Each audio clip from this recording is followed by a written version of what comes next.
सर्वांना नमस्कार. जो कोणी हा व्हिडिओ बघतो तो शक्यतो आपल्या प्रेडिक्शन सिरीज साठी आहे. त्यामध्ये राज्यसेवा पूर्व परीक्षा, संयुक्त गट गट क यांची पूर्व परीक्षा आणि त्याच्या सोबतच सरळ सेवेमध्ये ज्या ज्या ठिकाणी तुम्हाला जीएस जनरल स्टडीज चा सब्जेक्ट येणार आहे त्या ठिकाणी हा व्हिडिओ अतिशय गरजेचा असणार आणि खास करून हे जे व्हिडिओ लेक्चर्स आहेत ते 2026 साठी महत्त्वाचे आहेत. त्यामुळे बघा लक्षात पहिल्यांदा आम्ही तुम्हाला शिकवणार आहे क्वालिटीचा भाग. कोणता शिकवणार आहे? क्वालिटीचा भाग. त्याच्यामध्ये काय सांगितलं? घटना दुरुस्ती काय असते. त्यांनी मी काय केलंय दोन भागामध्ये आपले वाईट बोर्डला डिवाइड केले. एका भागामध्ये माझे हस्तलिखित हँड रिटन नोट्स आहेत.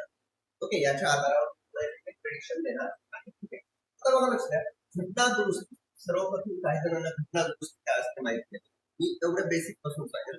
घटना दुरुस्ती म्हणजे काय? आपली जी संविधान आहे, आपली जी घटना आहे त्याच्यामध्ये काही कालावधीनंतर काही गोष्टी चेंज होत असतात समाजामध्ये, देशामध्ये. त्याच्यानुसार त्याच्या अनुकूलतेनुसार आपल्याला त्या घटनेमध्ये काही बदल करावे लागतात, काही भाग ऍड करावे लागतात, काही भाग काढून टाकावे लागतात, काही गोष्टी, काही कलम. मग आता या सर्व गोष्टी करण्यासाठी आपल्याला दुरुस्ती हा शब्द वापरलेला आहे आणि कशामध्ये करतो आपण? घटनेमध्ये करतो, म्हणून त्याला म्हटलेलं आहे घटना दुरुस्ती. त्याला इंग्लिश मध्ये म्हटलं जातं कॉन्स्टिट्यूशनल अमेंडमेंट. त्याला काय म्हणतात? Constitutional amendment. आता बघा एवढा सोपा गोष्ट आलेला आहे की भारतीय घटनेच्या कोणत्या भागामध्ये घटना दुरुस्तीचा समावेश करण्यात आलेला आहे. एवढा सोपा गोष्ट. तर तो भाग आहे भाग 20 आणि भाग 20 मध्ये एकच कलम आहे, कलम नंबर 368 368. त्या 2 पॉइंटवर क्वेश्चन आलेला आहे. त्यासोबतच हे जे घटना दुरुस्तीची जी गोष्ट आहे, ठीक आहे, तिचा स्वीकार आपण दक्षिण आफ्रिकेतून केलेला आहे. म्हणजे दक्षिण आफ्रिकेच्या घटनेमध्ये घटना दुरुस्तीची तरतूद होती, तशीच घटना दुरुस्तीची तरतूद आपण दक्षिण आफ्रिकेच्या देशातून आपण घेतलेली आहे. ठीक आहे, आता बघा लक्षात द्या. आता अमेरिकेमध्ये घटना दुरुस्ती करणं खूप अवघड प्रक्रिया आहे आणि ब्रिटनमध्ये तर खूप सोपी आहे. पण भारतामध्ये जी घटना दुरुस्तीची पद्धत आहे ती एकदम अवघडही नाही आणि एकदम सोपी पण नाही. त्याला काय म्हटलं जातं? त्याला म्हटलं जातं भारतामध्ये खूप ताठर आहे. काय बाबतीच्या बाबतीत, काही गोष्टीच्या बाबतीत खूप ताठर आहे, पण काही गोष्टींच्या बाबतीत खूप लवचिक आहे. म्हणजे चलत चलतच घटना दुरुस्ती होऊ शकते आणि काही गोष्टींसाठी खूप कालावधी लागू शकतो. ठीक आहे, मग आता लक्ष द्या. जे कलम आहे 368, त्यामध्ये 368 मध्ये एक गोष्ट म्हटलेली आहे की घटना दुरुस्ती कोणाला करता येते. आपल्या पेपर्स मध्ये आपल्याला बऱ्याचदा सांगितलं जातं बाबा घटना एक स्टेटमेंट दिलं जातं की राज्य विधिमंडळ घटनेमध्ये दुरुस्ती करेल. पण हे वाक्य सरासर चूक आहे. का सांगतोय? राज्य विधिमंडळ किंवा भारतामध्ये जे संघराज्यामधले जे राज्य आहेत त्यांना घटना दुरुस्तीचा अधिकार दिलेला गेलेला नाहीये. ते घटनेमध्ये दुरुस्ती करू शकत नाही. मग घटनेमध्ये दुरुस्ती करायची असेल तर ती करणार आहे संसद. कोण करणार आहे? संसद. कलम 368 1 नुसार म्हटलेलं आहे संसदेला घटनेत कोणत्याही तरतुदी भर म्हणजे ऍड करणे, बदल म्हणजे चेंज करणे, काढून म्हणजे डिलीट करून टाकणे यांचे अधिकार आहे. मला सांगा घटना दुरुस्ती अधिकार कोणाला आहेत? आपल्या संसदेला आहे. कलम कोणता असणार? 368 1. याच्यावर क्वेश्चन आहेत बरं. ठीक आहे, आता पुढे बघा 368 2. 368 2 मध्ये आपल्याला घटना दुरुस्तीची पद्धत दिलेली आहे, मेथड. कशा पद्धतीने आपण घटना दुरुस्ती करू शकतो. त्यानंतर आपल्याला सांगितलं आहे काही घटना दुरुस्ती आहेत ते 368 च्या बाहेर आहेत. आपल्याला एक सिंपल क्वेश्चन आला होता कलम 368 मध्ये किती पद्धतीने आपण घटना दुरुस्ती करू शकतो. एवढा सिंपल क्वेश्चन आलेला आहे, ते पण कंबाईन. त्याचं उत्तर आहे 2. बऱ्याच जणांनी 3 लिहून आले. तिसऱ्या नंबरची घटना दुरुस्ती करता येते पण त्याला घटना दुरुस्ती म्हणत नाही, ती 368 च्या बाहेर येणार आणि ती असते ते साध्या बहुमताने असते. ठीक आहे, 368 च्या बाहेर असल्यामुळे ती साध्या बहुमताने असते आणि 368 अंतर्गत घटना दुरुस्ती मानली जात नाही. हे खूप महत्वाचं आहे. मला सांगा तुम्ही घटना दुरुस्ती कोण करू शकते? संसद करू शकते. घटना दुरुस्तीचं कलम काय आहे? 368 आहे. घटना दुरुस्तीची पद्धत म्हणजे घटना दुरुस्ती आपण कुठून घेतलेली आहे? दक्षिण आफ्रिकेतून घेतलेली आहे. कोणत्या भागामध्ये आहे? 20 भागामध्ये आहे. कलम कोणता आहे? 368 आहे. किती पद्धतीचे आहे? 2 पद्धतीचे आहे. 368 च्या बाहेर जे आहे ते साध्या पद्धतीने होणार आहे. ठीक आहे, साध्या बहुमताने होणार आहे. आणि हे इथे दिले बघा 368 मध्ये एक विशेष बहुमत असते आणि दुसरे एक असते त्याला विशेष बहुमत आणि निम्म्या राज्याची मान्यता. म्हणजे सपोज आपल्याकडे 28 घटक राज्य आहेत ना, 14 × 2 = 28, 14 प्लस राज्यांनी त्या ठिकाणी अनुमती दिलेली पाहिजे. आता लक्ष द्या, आपल्या 368 2 मध्ये म्हटलेलं आहे घटना दुरुस्तीची पद्धत. आता ती थोडक्यात आपण समजून घेऊया. कधी कधी आपल्याला क्वेश्चन दिलेला जातो. आता बघा 68(2) नुसार घटना दुरुस्तीचे विधेयक आपण कोणत्याही सभागृहात मांडू शकतो. पण संसदेच्या बरं, कोणाच्या? संसदेच्या. आपली जी संसद आहे त्याच्यामध्ये राज्यसभा, वरिष्ठ सभागृह आहे आणि कनिष्ठ सभागृह म्हणतात तर आपल्याला लोकसभा म्हणतो. या दोन्ही सभागृहामध्ये कोणत्याही सभागृहात आपण घटना दुरुस्तीचे विधेयक मांडू शकतो. या ठिकाणी बघा, राज्यसभा असू द्या किंवा लोकसभा असू द्या, कोणत्या पण सभागृहात आपण मांडू शकतो. मग आता या ठिकाणी सभागृहाच्या एकूण बहुमताने, बघा लक्षात आहे, सभागृहाच्या एकूण बहुमताने अधिक प्रेझेंट अँड वोटिंगच्या 2/3 बहुमताने हे सभागृहात मंजूर झालं पाहिजे. त्याला म्हणतो विशेष बहुमत. आणि स्वतंत्रपणे पारित झालेलं पाहिजे विशेष बहुमताने. आलं का लक्षात? हे याच्यावर ऑलरेडी क्वेश्चन आलेला आहे. त्याच्यानंतर काय, हे जे विधेयक आहे त्याला पुनर्विचारार्थ राष्ट्रपतीकडे वाट लावता येत नाही. त्यासोबत त्याला रोखून ठेवता येत नाही. याला राष्ट्रपतींनी मान्यता देणे ते बंधनकारक केले आणि आपल्याला बरेचदा प्रश्न या ठिकाणी विचारलेला आहे. ते आहे कोणत्या घटना दुरुस्तीनं ते बंधनकारक करण्यात आलेलं आहे. घटना दुरुस्ती आहे 24वी घटना दुरुस्ती 1971. आलं का लक्षात? ते खूप महत्वाचं आहे. थोडक्यात तुम्हाला जर सांगायचं सर त्याच्यातून काय येऊ शकतं असं जर तुम्हाला वाटलं, तुम्ही बघा थोडक्यामध्ये तुम्हाला मी घेऊन की काय काय येण्याची संभावना आपल्याला इथं असू शकते.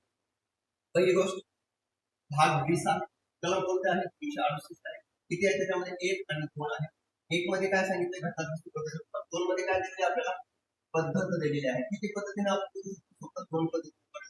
भारताची ही जी घटना दुरुस्ती पद्धत आहे ती साऊथ आफ्रिकेकडून म्हणजे दक्षिण आफ्रिकेकडून घेण्यात आलेली आहे. ओके, त्यासोबतच आपले खूप महत्वाचे आहे 24 अमेंडमेंट 1971 घटना दुरुस्तीचे विधेयक राष्ट्रपतींनी या ठिकाणी मान्यता दिलीच पाहिजे, हे कंपल्सरी आहे. आणि याच्यावर क्वेश्चन ऑलरेडी आहे. मी जे काही बोलतो ना ते खूप महत्वाचं आहे, म्हणून तुम्ही ह्याला नोट करू शकता. पुढे आता घटना दुरुस्तीचं संघराज्याच्या तरतुदीबद्दल, संघराज्यामध्ये आपल्याला काय बदल करायचा आहे, तर या ठिकाणी संघराज्यामध्ये तुम्हाला काही बदल करायचा असेल, या ठिकाणी जे बहुमत आहे ते विशेष बहुमत लागणार आहे. कोणतं बहुमत लागणार आहे? विशेष. आणि बघा लक्ष द्या, लोकसभेमध्ये पण विशेष लागणार आहे आणि राज्यसभेमध्ये पण लागणार आहे. त्याला विशेष बहुमताने मान्यता दिली पाहिजे. त्यासोबत राष्ट्रपती मान्यता देण्यापूर्वी काय करतात का, ते राज्य विधिमंडळाकडे वाट लावतात आणि त्याला किमान निम्या राज्याची मान्यता पाहिजे. मी म्हणतो 28चा हाफ केलं तर आपण 14 राज्यांची, 14+ राज्यांची मान्यता पाहिजे, तेव्हा ते विधेयक या ठिकाणी मंजूर होणार आहे. आता बघा, निम्या राज्यांची जी परवानगी आहे ते, आता काही राज्यांकडे विधान परिषद पण आहे, विधानसभा पण आहे. विधानसभा ठेवणं कंपल्सरी आहे. विधान परिषद फक्त 6 राज्यामध्ये आहे. मग या ठिकाणी आपल्याला कोणाची परवानगी घ्यावी माहिती आहे का? केवळ आणि केवळ विधानसभेची परवानगी घ्यावी लागणार आहे. आणि विधानसभा ते पण साध्या बहुमताने त्या ठिकाणी निर्णय देणार आहे. आणि याला कोणत्याही वेळेस बंधन नाही, म्हणजे 2 दिवसात, 3 दिवसात, 8 दिवसात असं काही बंधन नाही. आणि विधान परिषदेला या कोणताही अधिकार नाही. आता बऱ्याच वेळेस आपल्याला क्वेश्चन विचारला जातो की कोणकोणत्या घटना दुरुस्ती करताना फक्त साधं बहुमत लागतं. याच्यावर क्वेश्चन येतो, साधं बहुमत म्हणजे काय? प्रेझेंट अँड वोटिंगच्या, म्हणजे आपण प्रेझेंट असणाऱ्याच्या, आता सपोज 100 आहे, 100 त्याचं साधं बहुमत म्हणजे 51 असणार आहे, 50+1. आणि प्रेझेंट अँड वोटिंगच्या 2/3 म्हणजे 75+1 आहे. ठीक आहे, तिथे जाऊ नका. फक्त इथे लक्षात ठेवा की साधं बहुमत म्हणजे कसं, की आपल्याला एखाद्या नवीन राज्याची स्थापना करायची आहे तर त्या ठिकाणी बहुमत लागणार आहे. साधं याच्यावर क्वेश्चन आलेला आहे, तुम्ही बघू शकता.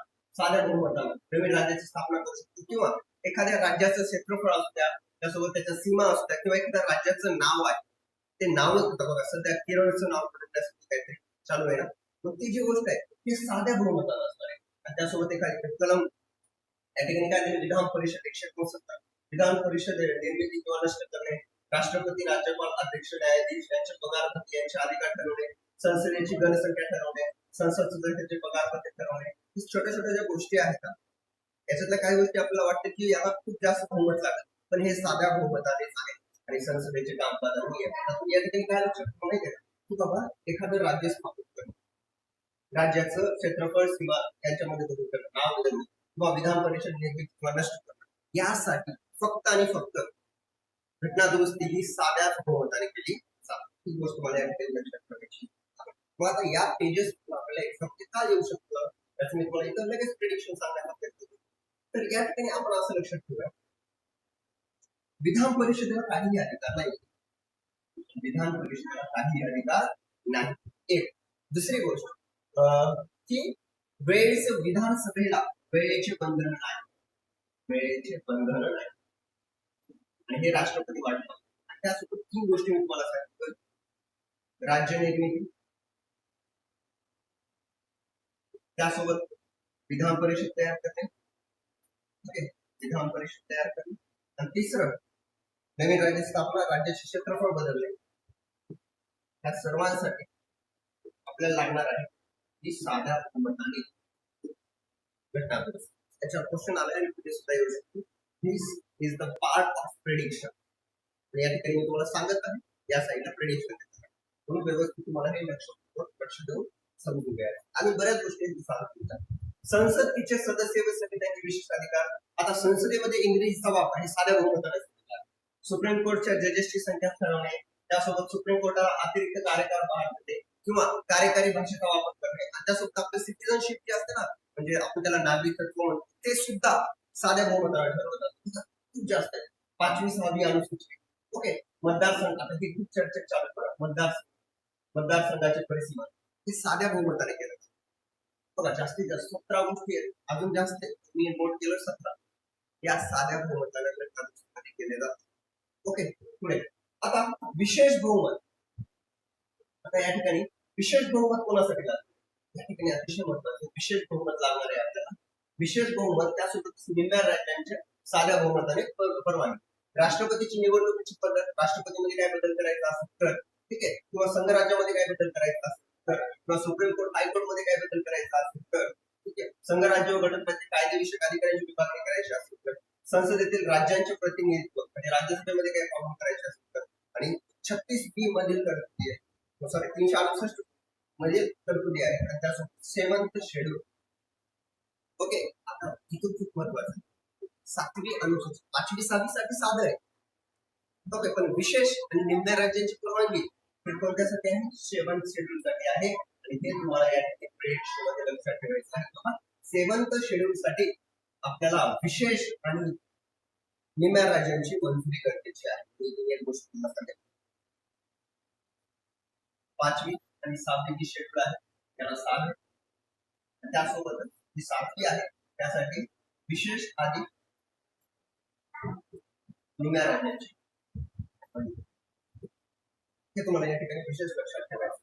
त्यासोबत आणि अतिशय महत्त्वाचं एकदम विशेष बहुमत पाहिजे असेल तर ते लागणार आहे फंडामेंटल राईट आणि DPS, directive principle of the state policy. यासाठी तुम्हाला विशेष बहुमताची गरज आहे. आता या व्हिडिओमध्ये आपण काय बघितलं? घटना दुरुस्तीची पद्धत आणि कोणकोणत्या गोष्टींमध्ये घटना दुरुस्ती आपल्याला महत्त्वाची आहे. अजून एक या ठिकाणी एक गोष्ट काही घटना दुरुस्ती आहेत, ठीक आहे, काही घटना दुरुस्ती आहेत ते तुम्हाला पाठ पाहिजे. ते जवळपास तुम्ही काय करायचं, 15 घटना दुरुस्ती तुम्ही लिहून ठेवा. वाटलं तुम्ही एक काम करतो, टेलिग्राम चॅनल आहे, ओके, या व्हिडिओच्या डिस्क्रिप्शन मध्ये ऍड करून टाकतो. विजय स्पर्धा परीक्षा मुखेड असं टेलिग्राम चॅनलचं नाव असतं. त्या ठिकाणी माझे नोट्स तुम्हाला शेअर करा. आणि ही लेक्चर सिरीज कंप्लीट करायची नाही, तुम्हाला क्वालिटी मध्ये मार्क्स जास्त. ठीक आहे, थांबूया, भेटूया नेक्स्ट व्हिडिओ. धन्यवाद.